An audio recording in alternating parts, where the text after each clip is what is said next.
Hello everyone and welcome to episode 49 of the Layton Fitness podcast. Now in today's episode we're going to be discussing how to integrate cardio effectively within your fat loss phases. Now it's important to note that cardio may not even be necessary within a fat loss phase. It really depends on a multitude of factors. So first of all, we need to put first things first, and by that I mean we need to make sure that weight training is the foundation of our training routine within the context of a fat loss phase. Now the main reason being the purpose of weight training within a fat loss phase is mainly lean mass retention.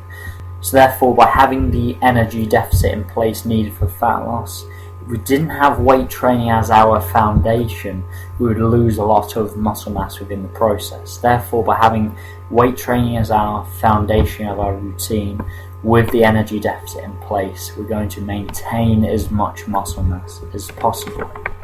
Now it's important to note that there will be slightly less volume within the training routine, and by volume I mean sets times reps times load. So basically there's probably going to be less total work. There might be a few less exercises, there might be less total sets. And the main reason being this is just because you just don't have the calories to sufficiently recover from. So the volume is just marginally less. Additionally, as always, we're really trying to focus on our main big key lifts, things like squats, deadlifts, bench press, overhead press, and other variations of these movements. The reason why we're able to use the most amount of load doing these certain exercises, and as such they're our best bang for our buck exercise in terms of maintaining muscle mass within the fat loss phase.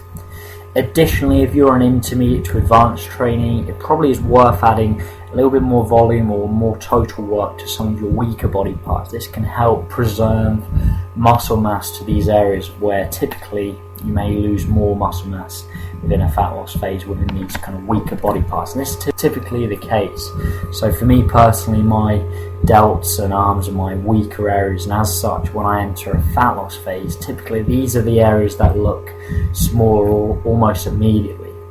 So by training these more frequently, adding more volume to these body parts throughout the week, I can maintain more muscle mass to these weaker body parts throughout the fat loss phase. Now it's also important to note that people seem to find differences between cardio and weight training, but reality is they're actually very similar. If you actually think about it, weight training actually models HIIT, high intensity interval training, because you're doing short bursts of intense activity, i.e.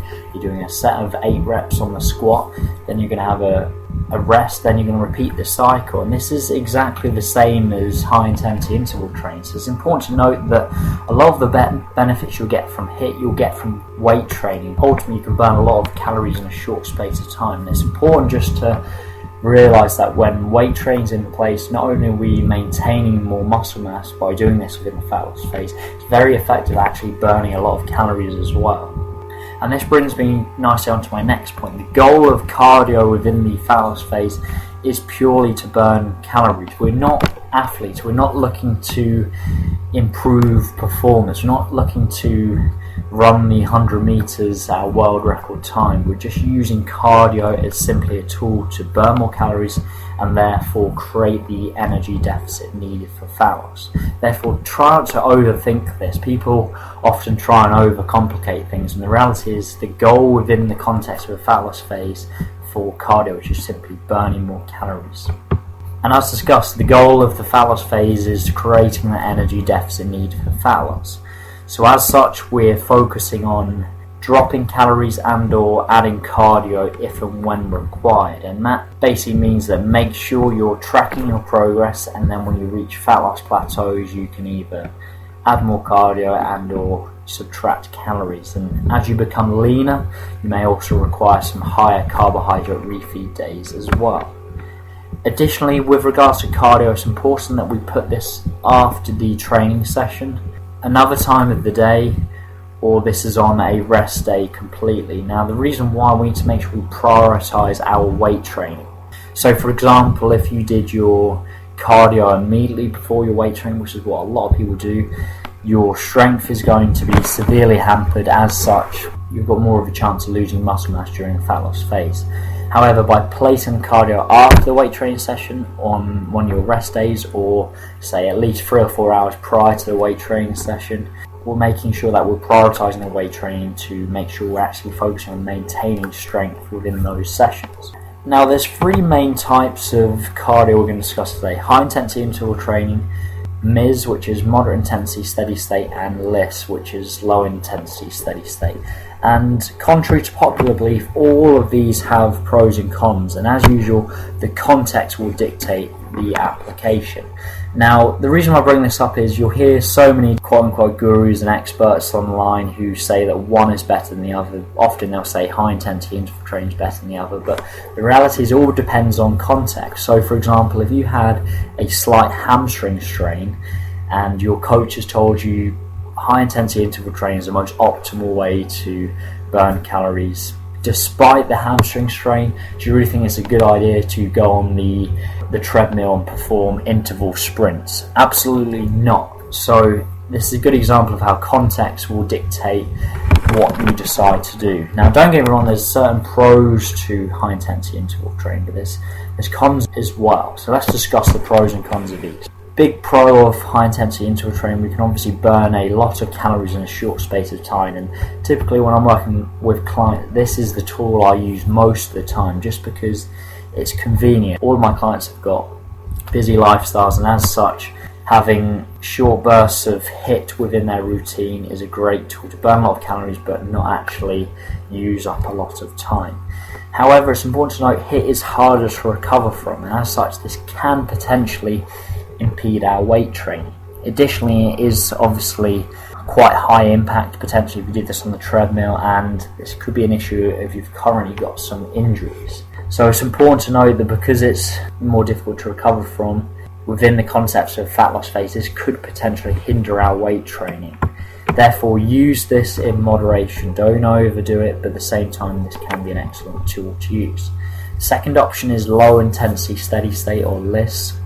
Some negatives of this is obviously it takes longer to burn those total calories because you'll be doing, say, for example, like an incline walk, and therefore basically just the sessions are longer. Therefore, if you haven't got time to do this, could be a problem. Some of the benefits are it's obviously lower impact, can be good if you've got some current injuries, and also it doesn't really require any recovery. This is key because, like I mentioned with the HIIT, it can take longer to recover from, whereas LIS is pretty much no recovery, and obviously this can be a benefit within our weight training. The final one is moderate intensity steady state. Again, some of the pros are you're burning a moderate amount of calories within a reasonable amount of time, not as long as, say, LIS, but not as quickly as, say, high intensity interval training. It's higher impact. The only negative to this is it can have an interference effect. Therefore, if I use this with my clients, I use it sparingly. And when I say interference, you need to think that by doing moderate intensity exercise, i.e., say, a run outside for, say, 30 minutes, there's going to be endurance adaptations, which is obviously counterproductive for our strength adaptations we're trying to make within our weight training. So by doing too much of MIS and weight training, you can find that you can lose strength and muscle mass just because of that interference. Whereas with high intensity interval training, the interference is very similar: short bursts of activity followed by rest. And LIS, because the intensity is so low, you won't get that interference as you will do with MIS. So hopefully you found this useful. The key with this podcast is just to give you some examples of how you can integrate cardio within your routine. Again, the key foundation of fat loss is putting something in place, measuring your progress, and then making changes subject to that progress, i.e. dropping calories and or increasing cardio when required. If you're still yet to download my free ebook, How to Set Up a Nutrition Plan, if you go to my website, Layton Fitness.co.uk, you can download that immediately. Additionally, I'd suggest listening back to all of my other podcast episodes on iTunes or on my website. Additionally, on my website, I've got over 100 videos and blog articles, and you can also learn more about myself, my services, and some of the products I have available as well. Thank you very much. I look forward to speaking to you next week. Take care.